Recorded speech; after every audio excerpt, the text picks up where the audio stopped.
Well, good morning, everybody. Good morning. Good morning. Hi. We've Morning. got a guest for you today. Some of you may know John. He's got a really good channel. His link is in the description if you'd like to take a look at it. But anyway, John's here and going to take some questions from us. And first, I guess we can say good morning to everybody. Steve, you want to do that? Well, yeah, I was just looking. We've got. I don't know if Ellie's still here, but I'm seeing Rob T. Man. Good morning. Roy Eltham. Good morning. Sheep Boy. Good morning. And Joe Rader. Yeah, Lee's here. I don't see Lee. Lee's here from the Anfield Road. Oh. Joe's here. Allie says she's buffering. So. Well, my chat's not working on this stupid thing again. Yeah. I think I get it quicker in here than you get it on YouTube. So. Yeah, maybe. But anyway. Oh, Al Mar's here. Al showed up. Grandpa Rails just came in. Roy Altham. What? Grandpa Riles. Good morning, guys. I'm going to reboot my tablet. Yeah. Anyway, we're talking with John Tanzillo, and John lives in Texas. I'll let him tell you any more specific if he wants to on that. But I saw some stuff on his channel that I thought was really cool because I live in Tulsa, Oklahoma, and he's doing a depot of the Tulsa depot, and he was 3D printing, right? 3D printing the railings for the bridges, and that's what I saw, and they are exact copies of what is on that bridge. I've been over those bridges many, many times, and it looks just like that. Very Art Deco. There's one like We should make it bigger, Claude, so we can see it. Yeah, let me make that larger. Yeah, that one's not clean. It's not cleaned up yet. It's still got the what we call the supports in between the openings. Sweet. The clean ones are out on the layout right now. Yeah, it was really amazing. So if you go look at his layout and find the video where he's talking about that, those are the exact railings that are on those bridges. It was kind of neat to see something like that because I don't get to see much done modeled on Tulsa. But I had been over those bridges so many times that it was pretty neat to see that somebody was modeling that exact thing. But John, tell us a little bit about how you got started in the hobby. And well, I'm old, as you can tell. You're a spring chicken. Well, I started out in Lionel when I probably was 8 years old, and got out of that for a while, and then the Army stopped. I collected for must have been 30 years, and it wasn't until we moved into our permanent house, and I actually in between N and Lionel, I was in HO for several years, which I sold one day to a hobby shop in Baltimore. But anyway, this layout that I call the Santa Fe or ATSF Paradigm Division is I started in 2012, and it's in this building behind my house, which is why you don't see anything running. But it's loosely modeled on a Santa Fe from Kansas City Union Station through, I guess, just past Ottawa Junction, Kansas. And then everything goes down into staging. One of the things I had in my previous layout, which was in this room at one time before half of my family moved back in, this is supposed to be our retirement house. And I did have a layout here. It was I guess it was here for about 4 years until I had to dismantle it. And so when we were doing a remodeling of the house, I says to my wife, who's in charge of everything, right? Of course. Can I put a building behind the house and put my layout in there? So It's got its own home. The layout is what, 25 by 15, essentially. Wow. Which is why you don't see very much progress. I'll never finish it in my lifetime. So I work on bits and pieces of it. Of course, if somebody saw my last month's, or I guess the last video I did, August was kind of a bad month for me. There was a lot of things going on. So I haven't been able to get back to doing the Tulsa station. I got all the lighting and stuff for it. But anyway, it runs from a large staging yard underneath on the bottom level. And there is a tour someplace on my layout. I did it, I don't know, a couple of years ago. There's 20 tracks in staging in the center island of the peninsula, the lower level. Plus there's 6 more just before each of the 2 helixes that I have. And the whole thing is designed to feed the main level. I do the transition era. It's if you want to call it a freelance prototype. I changed a lot of the names to protect the innocent, so to speak, but it does generally follow the Santa Fe track plan that's from that area,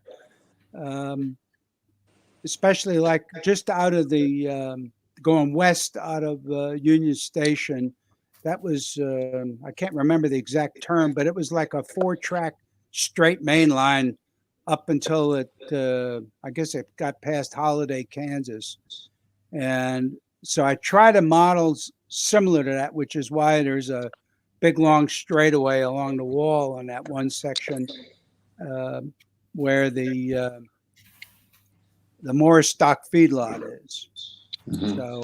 So Union Station is 3D printed. The bridges are 3D printed. Most of the buildings, not all of them, but most of the buildings, because that way they fit exactly the way I need them to fit. Mm-hmm.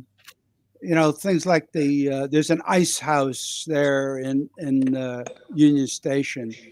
That's a Walters kit that I kind of enhanced a little bit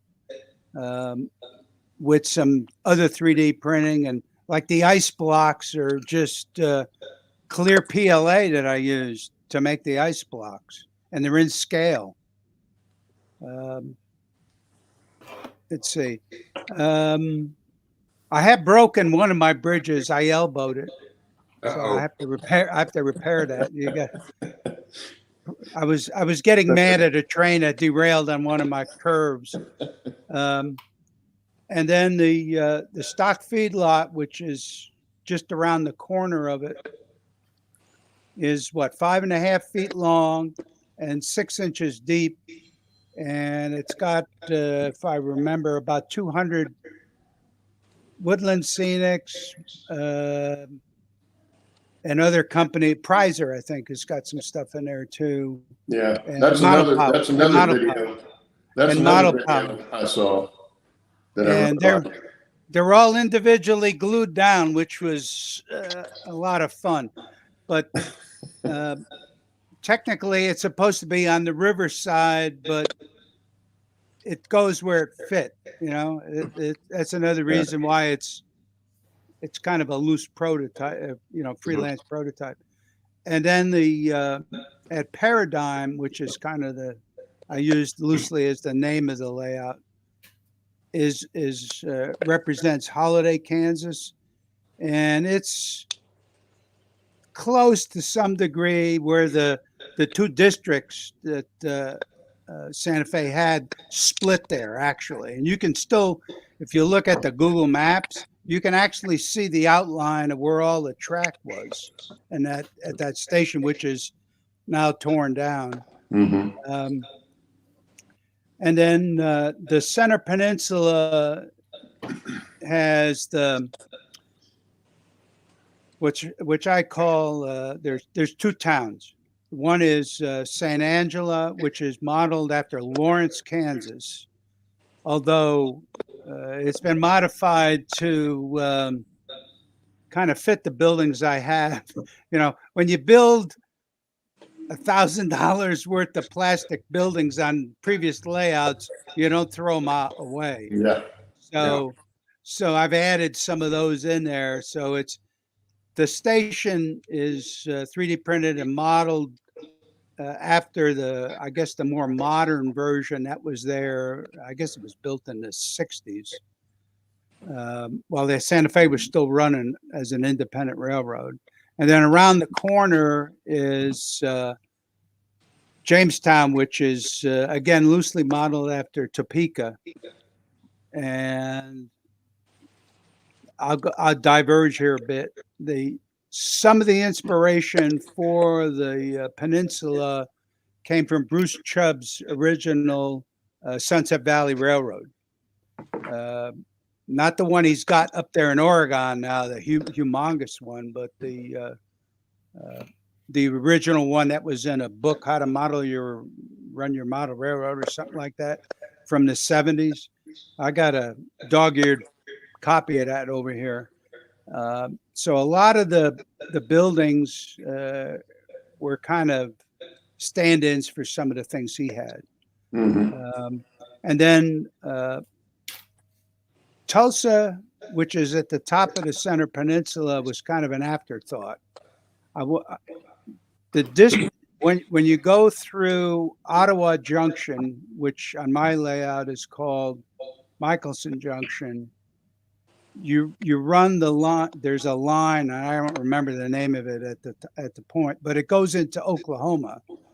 And I says, well, we'll do a reverse loop on the top of the Center Peninsula, and with some open storage or an open staging yard. And little by little, Tulsa got modeled. So I had some photographs, and it's a challenging print, but I'm still working on that one. Half the buildings out in the layout, and half the buildings in my dining room on the table. So, but I'm going to have to, in order to do the lighting, I'll have to work on it out on the layout. So, but, and then there's at the junction, which is a whole mass of turnouts. You can either go on the branch that goes up to Tulsa, or you can continue on the main line, go back down at the staging. The other day I had a failure of I guess one of the decoders that handles I have only two of the tortoise switches, and they're at the base of the staging yard, which allows me to go continuous running or go into staging yard A or out from staging yard B and come up west or go east. They won't work right now. So I've had to order some new stuff to replace them. And the problem is because my back is, I can't get down anymore and get underneath. I'm going to have to get either my wife or my son to help me. We'll put the stuff up on the top. I'll use the other type of turnout control. The Pico has some of the snap version that I'll put up on the top. So, but that's kind of generally. How many passenger trains do I have? Good God. Well, I think I run maybe, if I include like the other rail lines, probably about 12 or 15. I got well over 200 passenger cars, which sometimes I kind of wonder if that's too many. And I run between 450 and 500 freight cars. Man. Jesus. No wonder you got big staging tracks. Yeah, I mean, right now there's, well, I run the Chief, the Super Chief, the Grand Canyon, the Kansas Cityan, the Tulsan, the what's it, the Oiler, the other one goes to Tulsa, and then I have CB&Q has 3 trains. Milwaukee Road, I have 1 passenger train. UP, I have 1 passenger train. And those are kind of interesting because basically they come up from staging, go into Union Station, do some passenger. I haven't run them to show you guys yet because I've been working on car weights and couplers and wheels and stuff like that. But they come up All the to fun stuff. Yeah, all the fun stuff, And there for a while, I couldn't get the metal. I used to use exact rail metal wheels because they fit into the Microtrains trucks really good. The Microtrains heavyweights have been a problem. The ones that have the body mount couplers do not like my helixes, even though they're 20. I have a 22 and a half outside radius and I think 20 on the inside. And Yeah, no, I've experienced that myself with my heavyweights, and I think it's something to do with the geometry, with where the bogies sit and all the detailing. Yeah. Well, Microtrains did an offset truck now for their newer heavyweights for, I guess, the last 5-6 years.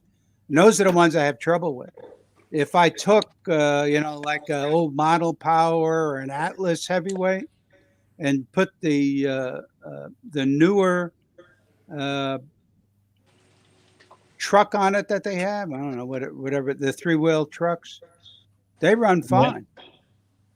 But it's that offset truck because it's not in the same place, where the Kingpin, I guess, is. On the heavyweight, in the newer style as it is for the old type. So Oalmars, I have 2 FDM style printers. They're both made by a company in Taiwan. Hopefully they'll still be in business here after. Anyway, they're made by XYZ Printing, and I bought them because you just take them out of the box, put them on a desk, and they run. You don't have to. I wasn't about to do a kit. I mean, you can buy kits pretty cheap, but I use what's my favorite 3D printed building? My Union Station, probably. That's the first major building I did, and you only see the front. The back is plywood. And John, I stick these up just as I see them. If you get on a subject you want to continue on, go ahead and keep talking about it. It's when you're ready. Well, the thing about when I had 2 of the Walters Union Station kits, and I was going to try to kit bash them into what Union Station looked like. And I says, nah, they won't look right. I looked at different ways, and I didn't cut them up, but I was kind of like looking at them. But the key thing about a large passenger station from the transition era, a lot of them had that overhead walkway or underneath, like Grand Central, it's different. Mm-hmm. But Union Station in Kansas City had a major walkway or passenger walkway waiting room, whatever they wanted to call it, over the tracks, a lot bigger than the one I have. And so before I got into doing the 3D printing, there's a gentleman, Dr. Nick Muff, who built Kansas City Union Station in HO in cast plaster. And does a little bit of architectural stuff for a lot of his buildings on his layout. And so I asked him if he could, scale those into N scale, which he did for me. So I have them. And I bought a lot of pictures from him for his construction because I kind of modeled my Kansas City Union Station after him. But before I did that, I sent those plans to a gentleman up in northern New York State who did laser cut styrene. And I says, well, how much to do this building? And he goes, $1,500. And I said, well, I want that station, but I don't want it that bad. Yeah. So that was kind of one of the, I guess, the catalyst. So my oldest son had the original printer that I have, which is called a mini, and it's what is it? It's a 6-inch cube, volume area that you can build with. And so I spoke to him about it for, I don't know, about an hour, and that's what kind of I says, okay, I'll try that one. So that's kind of how I got into it about 4.5 years ago. And since then, I bought a second one, a larger one. It's enclosed. I could print ABS, but I don't like ABS, even though I got a bunch of reels of it, because if the bottom doesn't set right when you're printing, it turns into a bowl of spaghetti. Because you need a roughly say around 90 degrees centigrade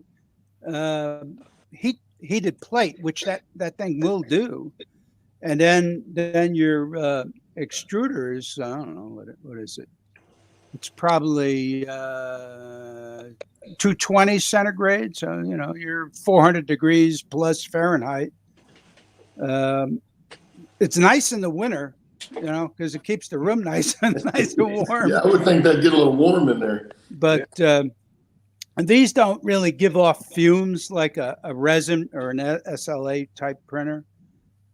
So I can keep them in the house. They're right over here. You can see the edge of it is over here. That's the edge of it. Yeah. Let's see. There it is. That's the bigger one. That one will do an 8-inch cube, but even with the PLA that I use, I do use a mildly heated print bed. I found that the most important thing, as I mentioned earlier, you got to keep the first few layers got to adhere properly before it'll print good.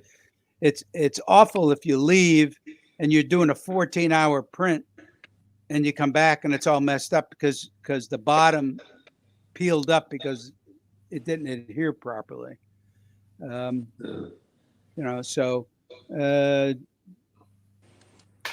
JD's asking me another question. I can only do structural things with my FDM printers. I mean, in N scale especially. I mean, I've done a couple of HO buildings for friends of mine, and that you get better detail, the larger the scale with using this style printer. Because I can get down to 0.01 millimeter accuracy or quality of the print. It's not as good as a resin printer. Resin printers will give you a lot more detail, but there's they have there's pros and cons. Yeah, they're so somebody who's doing like a rail car like Shannon's building like that, you can design and print those with the resin style printer. I can't. Yeah, I've got one on the way.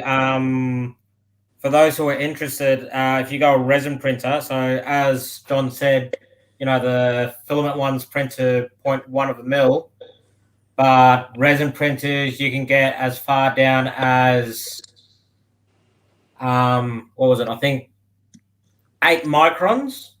And to give you an idea how small 8 microns is, the average human hair is 24 to 30 microns. Yeah. Yep. And I'm too old to invest in another one. Well, Yes. Steve Yeah. Anderson wants to know, he said you got 200 passenger Yep. cars. He thinks that's more than Amtrak's fleet. Well, one of the problems that a lot of the manufacturers do is, they pick a railroad, like Walters, I think, used the CB&Q, like for a lot of their, like that station, that Union Station, that's a CB&Q station. A lot of their passenger cars that they made, the Streamline, probably were based on CB&Q or something that was up near Walters where they could go measure them and all that sort of stuff. There are some unique Santa Fe cars. Lots of times in N scale, I can my old joke is I kind of squint and it looks good. But occasionally, like I just got a couple of more. I don't buy a lot of brass cars, but there are some unique configurations for certain trains that you need the windows and the doors and all that need to be unique. They're unique to that particular train. And so I look for bargains every once in a while. I find them on eBay. To me, they should be in a $50 to $75 range. Anything more than that, I'm not willing to spend on a unique car. Because for one thing, they're weighted very nicely. For example, the Kansas City and then the Tulsa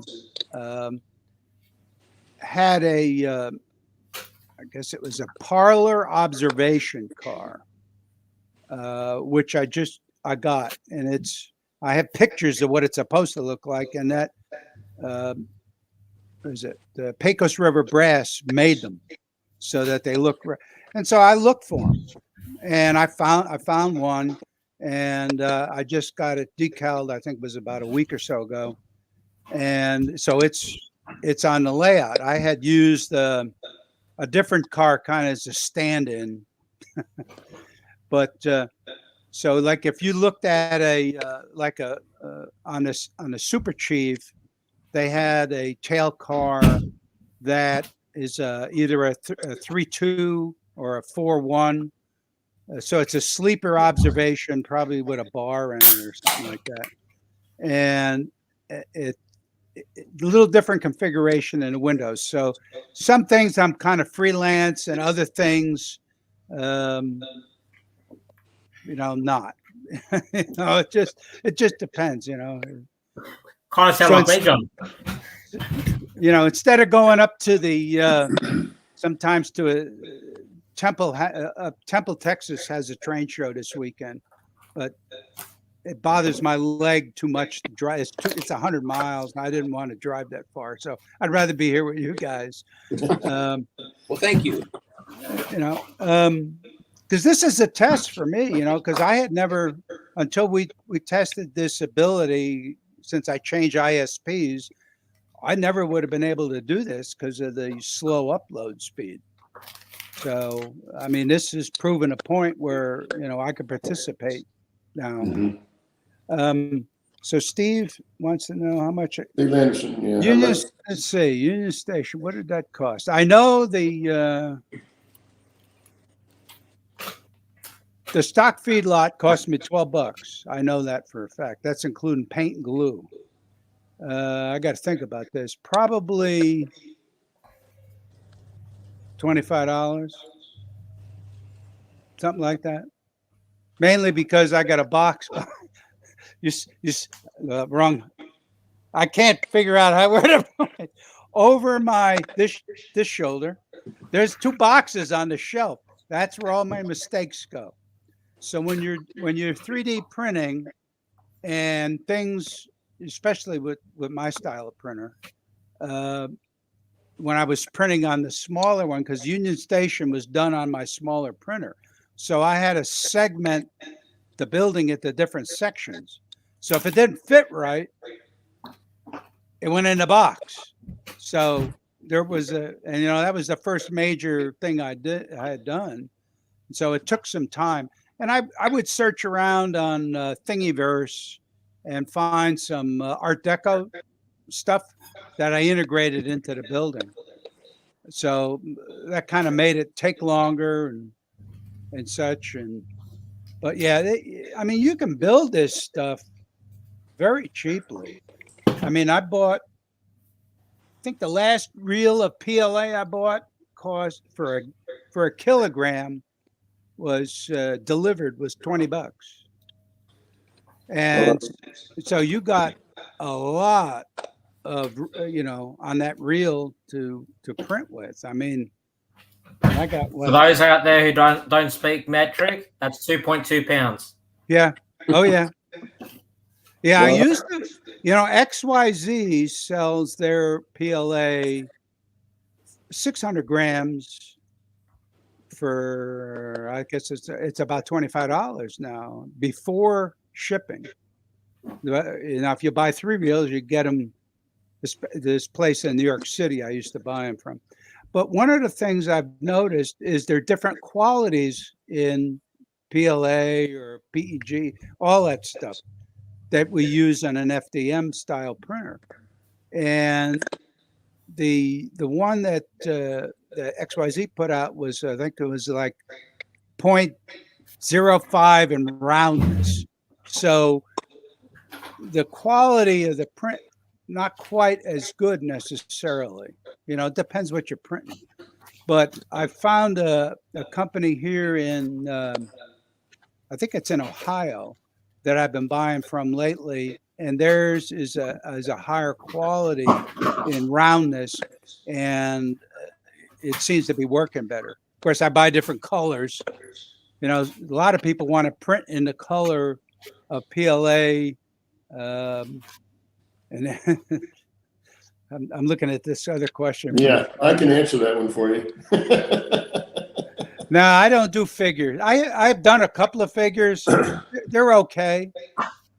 Now if it was like a 90 millimeter high figure, yeah, you can get better detail. Well, Mike, I can tell you, if you did a print HO scale model of me, it would end up over there in the box on the shelf. I mean, it's I'm starting to worry about Mike now that he wants an HO scale model of me. That's concerning.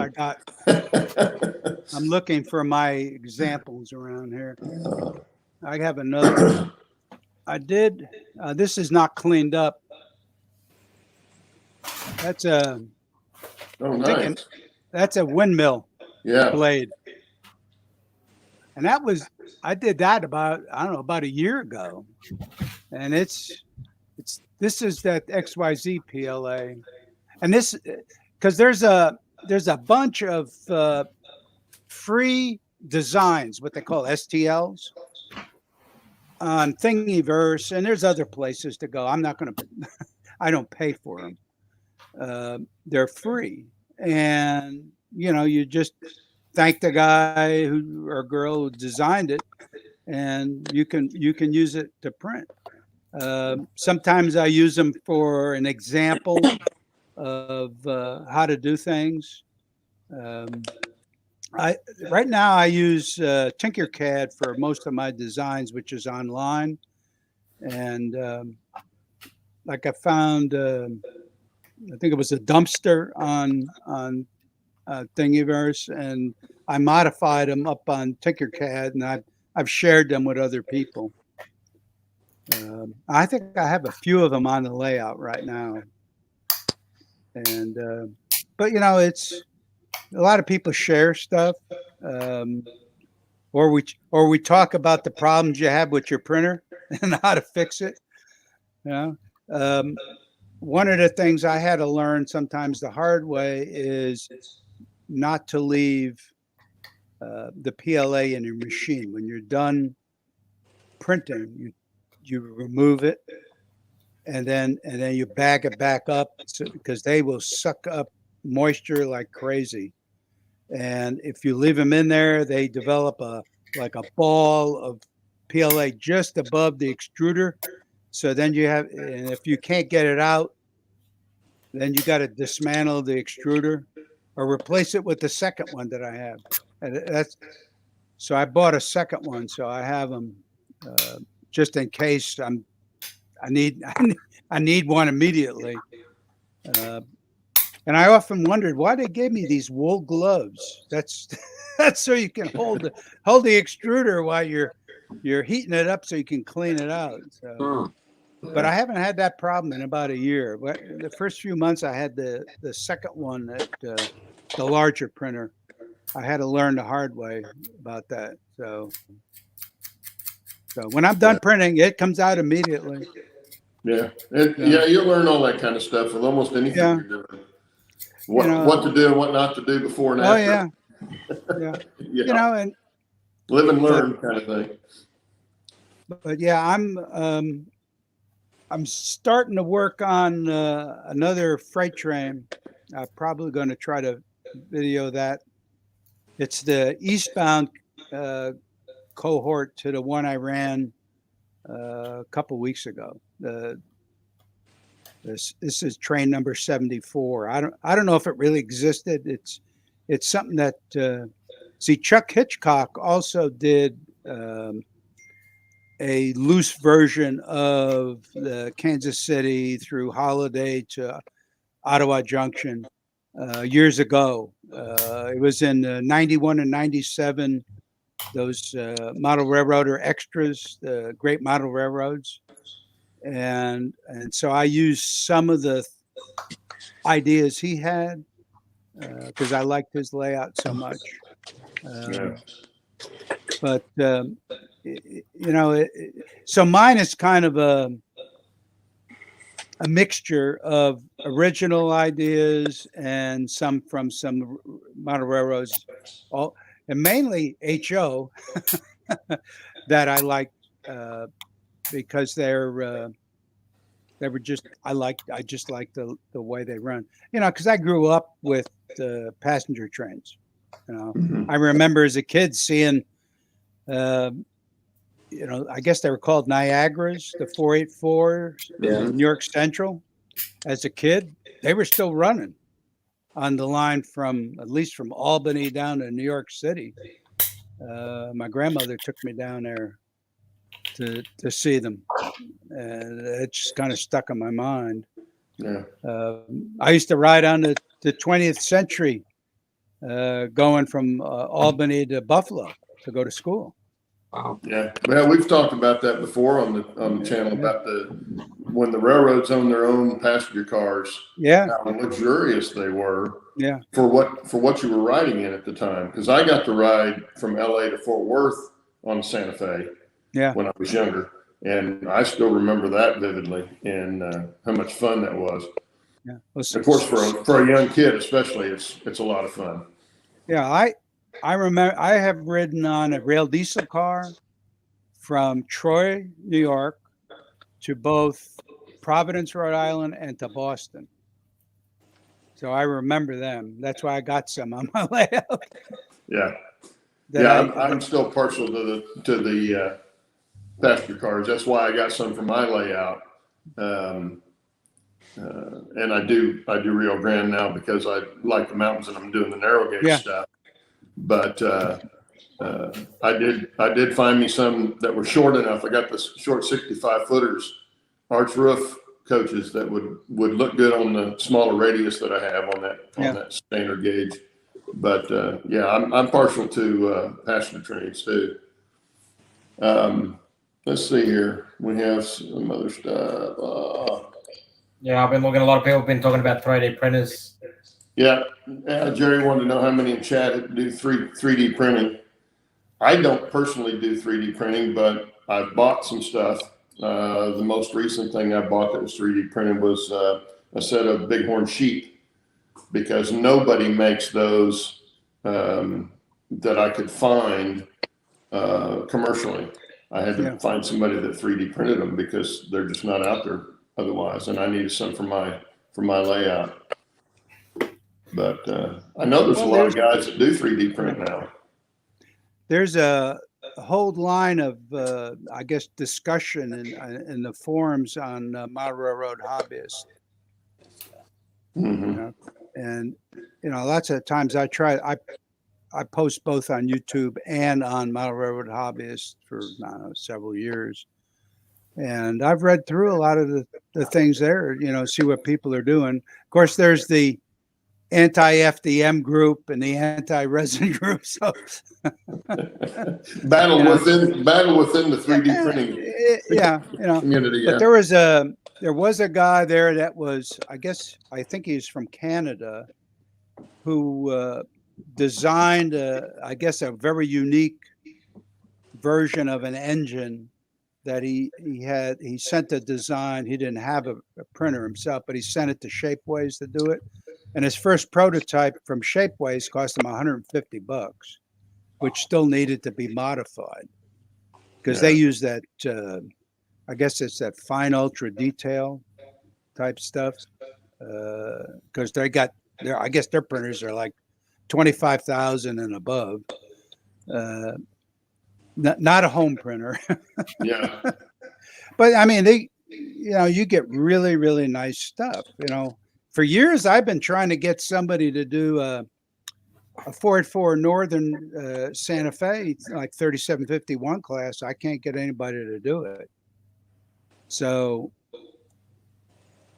I've been searching, and I found, I know the hated Bachmann N scale. A last version of their Northern that they released in 2015 had a can motor in it. So I've sent that to a gentleman up in, I think he's in Indiana, for an install. I sent him the engine, a Tsunami 750, heavy steam, one of the real small speakers that comes with the KN1 kit that's the Tsunami makes now for the E and F units, and from Richmond Controls the pickups for the tender. He's done these before. Hopefully this thing will run. None of my steam engines, other than the 482 from BLI, will pull a train up my helix, even though it's less than 2%. It's just, for some reason, they spin. So like my 464s just aren't heavy enough. They could pull like maybe 3 cars, 3-passenger cars, but none of them can pull a 12-car passenger train of the 85-foot cars. So I'll keep my fingers crossed that this thing will stay on the tracks. I had tried a 484 with a Digitrax, about 4 or 5 years ago.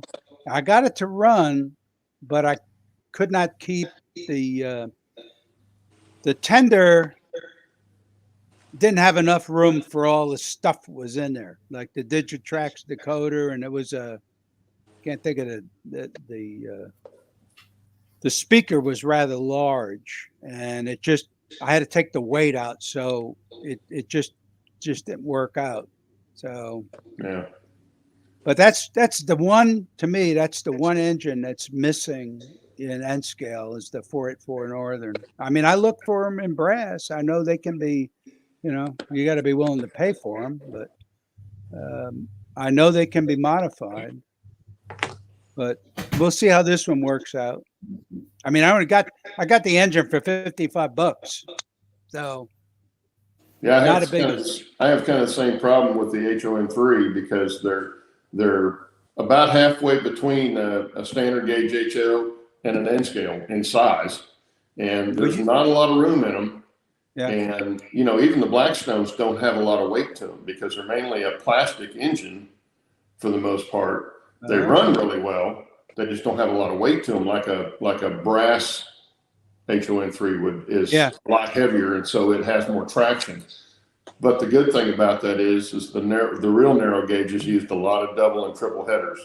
So okay. That's how you can fake it. Yeah, I'll just do it prototypically like that. So even though they will pull up the hill, they'll pull a few cars, and I don't plan on having 20, 30 car lengths.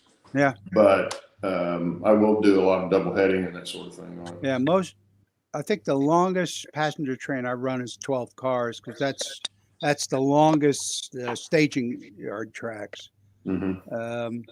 But it takes 4 engines.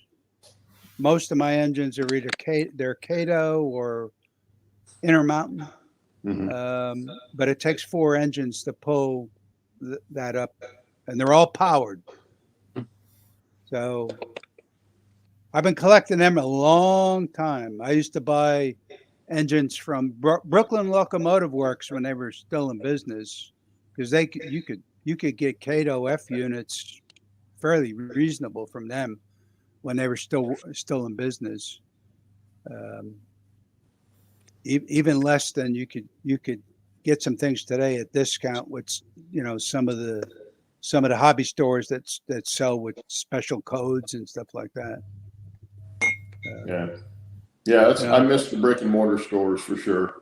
Well, we don't have any down here. Well, we don't have any here either. The only hobby shop we have here is Hobby Town, and they carry some train stuff, but it's like train sets, that kind of stuff. It's not.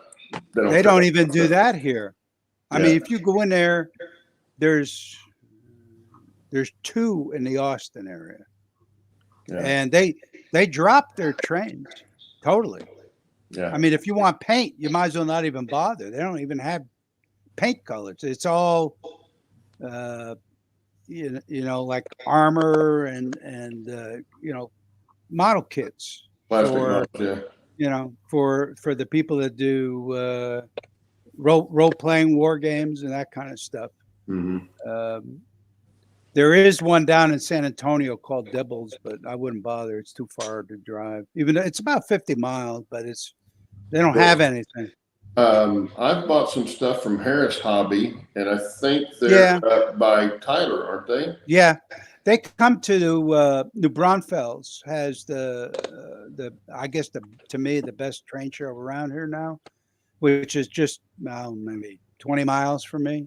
Mm-hmm. And they have one coming up on Halloween weekend, and Harris is usually there. They used to sell a bunch of N, but now they're all HO. But he's usually brings quite a bit of stuff. And then Spring Creek, this side, this is a gimme shirt from them. They bring a lot of stuff, and they do the New Braunfels show. And so I bought a lot of stuff from them over the years. I'm not mail ordered, but for N scale stuff, I stick with N scale Supply, Pfeiffer Hobby. I like Pfeiffer Hobby because they're west of me. So if I order it early in the morning, I might have it like the day after. I mean, it's quick.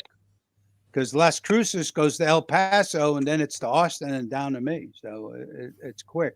Yeah, no, ship it all over the country. But I do surf on N-Scale Supply. I buy a lot of used engines from them with DCC installed, or freight and passenger cars that they have. You just look at their gently used stuff. And they have pretty decent prices. And sometimes you can negotiate a little bit with them. I was trying to get a couple of FP45s from them here about several months ago, and I couldn't get them to come down on the price because the high-level El Capitan probably technically is supposed to have FP45s on it, even though they're... What kind of motive power stock do you have? What's your roster look like? Let's see. I got about 96 diesel engines. Probably 20 steam engines. You haven't seen too many of the steam engines other than I got a couple of 282s. One is my favorite. That Cato, I bought that thing in 1991. That thing in DC ran like a sewing machine, and it's got an ESU decoder in it. It still runs like a sewing machine. That is a fine running engine. I do have is it a bar? It's a BLI 282. It runs pretty good too. Back a couple of years ago when I was doing my UFO stuff, I had them, they were being used. I think I got 5 or 6 of the 464s, the old Concours. And all but one have their Digitracks, the $50 sound decoders in them, because they have the Kato motors back when Concours and Kato were friends. So they're I mean I've had the Blue Goose since I think like 83, something like Reagan was president when I had that one. I bought that one at MB Klein. When I was stationed up in Washington D.C. area back when I was still on active duty, and that one's got a decoder in it, but it can't pull this. It's supposed to be on the Super Chief, but it can't pull those cars up the Helix. So I've been kind of thinking, well, I'll use the steam engines only on the flat upper part, and they can take trains down. They just can't pull them up. Other than the BLI 482, which I have 2 of them, those were really Pennsylvania. I don't care. It's got a doghouse on the tender that Santa Fe didn't have. I didn't care. I just redecaled it. Toned it down a little bit. Put the right number on it. Close enough. Government work. Yeah. And those seem to pull pretty good. Of course, most of my diesels are, F units, both F3, F7s. I got E8s. I think I got some. The Union Pacific, I think I got a couple of E9s. Got a lot of E3s, both BLI and some Lifelike.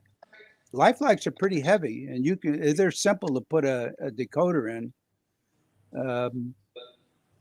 There's not a lot of room for a sound decoder, but there's room for like a very small TCS, like an M1, I think goes in them. But they got really good pulling power because they're a real heavy real heavy engine. Mm-hmm. Trying to think.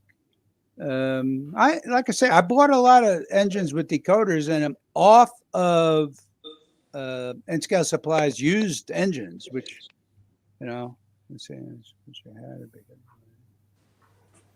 I got into N-Scale in I gotta think now, 86, when I got rid of my HO. And I had a basement in Maryland when I was living there. And so that one was the first N-Scale layout I did. And I guess I got out of HO because it took too much room. You can do a lot more with N-Scale in the same amount of room. I mean, if there's some people on, I guess I see him on Facebook. Good God. I mean, this guy looks like he's got a warehouse. He's got all this track roughed in. I mean, it looks like it's about 50 feet long. I mean, I wished him luck in cleaning his track. I use that CRC 226 exclusively. That's how I clean it. And once you get that on there, to me, it's been good for well over a year. If you have a troublesome engine, you wipe some on the track and run the engine on it. It'll, it helps the conductivity. Mm-hmm. And it's very similar. I think it's very similar to that NOx. Well, I got some of that, but I didn't like the process you have to go with the NOx. To me, it was more work than I wanted to do. You wipe it on, you leave it there because it kind of embeds into the track itself, and then you do a wipe down. I got too much track, way too much track, and it has done a good job keeping the Helix track which is a double track on both of them, is hell on wheels to clean. The last time I did that, I paid one of my granddaughters $20 for to help keep them clean because she's small and she could get inside the helix. There you go. It well worth it. Oh yeah, I mean it's like I say, I do have that. For the slipping on the steam engines, I tried that. Was it frog snot? Yeah. Nah, to me it cut down on the electrical pickups. Yeah. You know, I mean, some engines, you know, especially like the 464s, maybe they only had 4 of the 6 wheels picking up track power. So, you know, when you put enough of that on a wheel, you may have cut out enough where it's not really running well. So I dropped that, you know, so you learn, but and if anybody, before anybody asks, I use an NCE 5 amp system. And I have 8, I guess you'd call them power districts. And each power district is controlled with through a PSX circuit breaker. They're all, you know, it's all electronic stuff. So, and I have 4 reversing loops with a PSX AR auto reverser. And they're more expensive, but I tried using the Digitrax ones. And after 6 hours, I said, "The hell with it." You know, I know they've improved them since, but you know, when you were trying to adjust a pot on it, and it would work with one engine properly, but the minute if like I brought in a double-headed engine, the second engine caused it to reverse. So I kept playing with that. So I sold them at a train show, and buy the more expensive ones, and they work flawlessly. Haven't had a bit of trouble. You can't even tell where the reversing sections are. Yeah.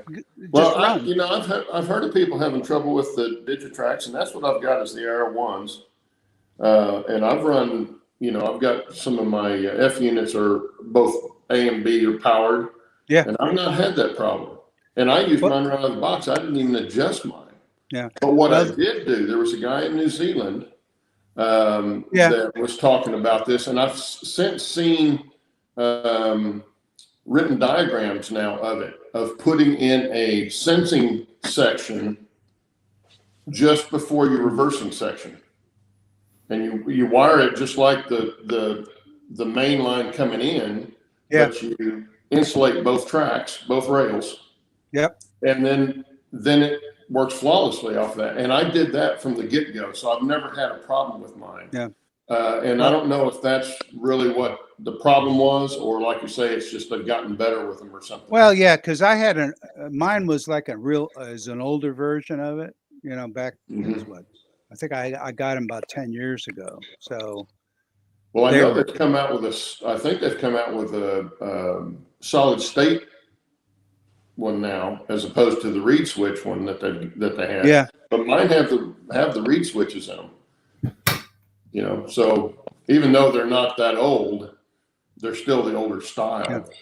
But and I think the ability to have auto reversing is one of the nicest things about DCC. Oh yeah, yeah. When I got back into it, because I used to have DC stuff, and I used to I had one little reversing section, and I hated that thing because I never could time it. You know, and train was always going to stop before I could get the switch done, and then you know, so I probably wasn't doing it properly. But anyway, that was one of the things that really drew me. That and the sound on stuff was what, and the ability to have more than one train running at a time. And that's one thing I do have also, for you know, because I have a friend of mine who's got a very large HO layout. It's in a 50 by 50 area, 3 levels. Takes an hour to run around, but when he turns his layout on, every sound engine he has and the cattle cars from BLI, you can't even hear yourself. And I can't think of the guy. There was a guy on Mono Railroader that he had an article about cutoff switches for, like staging yards or yard track. Mhm. So I've got like 40 some odd places where I can cut the power. Yeah. So they're not, and then that way, your decoders aren't like cooking, so to speak. Yeah. And it's simple. I mean, it's just it's like a wall switch. You intercept one leg, and it's just. I think I used SP DTs, something like that, that I had from my Just a simple DC layout. Very simple, very simple to do. And, if you had a big layout like you've got with all the staging tracks, and you've got all those locos in there, and they're all hot. Yeah, I can see how that would be a pain. Mine's not that big, so I won't have that problem. Hopefully. Plus, I won't have multiple people running all the time. Yeah. Well, mainly it's me, and I have tried. I think one time I ran. I had 3 trains running, and it was like a one-legged man, and the certain type of contest. It's there's because majority of my turnouts are manual. I use the just the manual throw. Mm-hmm. And that was a shock at one time when I was saying, oh my God, how am I going to throw those switches that are way in the back, even on standing on a 1-foot step stool? It's hard to reach them. So I've got some Blue Point manual ones that have the electrical contacts, so I know which way they're thrown. They work good to me if you got a straight shot into the turnout. When you try to go wigglies, they seem to bind up more. So I gave up on them for some, but it when I built the layout, I built it without regard to where the turnouts were, because other layouts you have to pay attention, especially like if you're using those Pico under table or even the tortoises. You have to worry about where your cross pieces are for supports, because I can stand on my layout. I got 2x4 legs, 3/4 inch plywood for the tables, because if you have to get up there to fix something, it's got to be able to support you. Yeah. Well, Roy says was replying to Allie and said that's a good thing that Shannon can't say one word. And we want to thank you for that, John. And that's our hour, guys. We went a little bit over, but John, thanks for being with us. Okay. And thank you, John. It was interesting, guys. If you've not been to his channel, I forgot about your cattle feedlot. That was actually the very first thing I saw of yours, because I'm going to do a pretty good sized feedlot, not quite as big as yours, but I was interested in that. And then I saw the Tulsa depot stuff, and so it was even better. But he's got a great layout, guys. You got to go see it. Let me make a point about that. One of the reasons why I did that one is the commercial kits that you can buy for $40 a box that comes with 2 of the gates or whatever with the ramps are not properly spaced for 40-foot stock cars. Mm-hmm. There need to be like about 3 1/8 of an inch, and they're like 2 inches. So when I bring in an 18 car or 20 car stock train, it needed to be able to, spaced right. So that was the catalyst for doing that. Yeah. But anyway, well, thanks guys for showing up today, and hope you enjoyed the show. And John, again, thank you. Okay. And Steve was quiet too all day, so that's another plus. Well, I don't know anything about 3D printers. So. I tried to talk, but every chance I got, John just moved on to the next question. Like, There all you right, go. boy. And there again, John, we thank you for that. Yeah. Well, I don't mean to do that. Look, No, it's all good. I got, come back yeah, again. there's nobody that lives near me that I can talk to. My There you go. my close friend, passed away in February. That I used to Oh. go to work at train shows with him, and that's what happens when you get into your 70s. Yeah. We'll Yeah. come back again. We'll do a part 2. Well, I did get a Wi-Fi extender that sometime Claude and I can maybe do a test to see how, because I'd like to do one out in the building where I could show you some stuff. If that's something people would be interested in. Oh, I'm sure they would. Yeah. Absolutely. Oh yeah, for sure.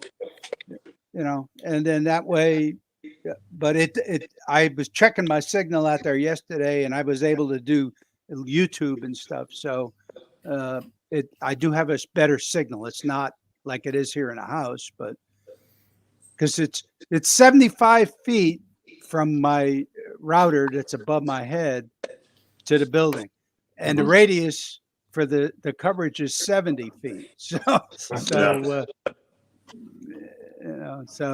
understand. Yeah, we'll have to check that out. We'll do a test and try that okay. out. And just shoot me an email or something when you're ready to do that sort of thing, and Okay. we'll get it Okay. done. Well, again, thanks guys for showing up. And Thank you. Thank you. John, thank you again. Shannon. Thank you, Steve and Shannon and Claude. I appreciate it. Welcome. We'll see you guys Thank later. you, and we'll catch you next time. Okay, thank you. We'll be Later, back next week. Okay, bye-bye. See you later.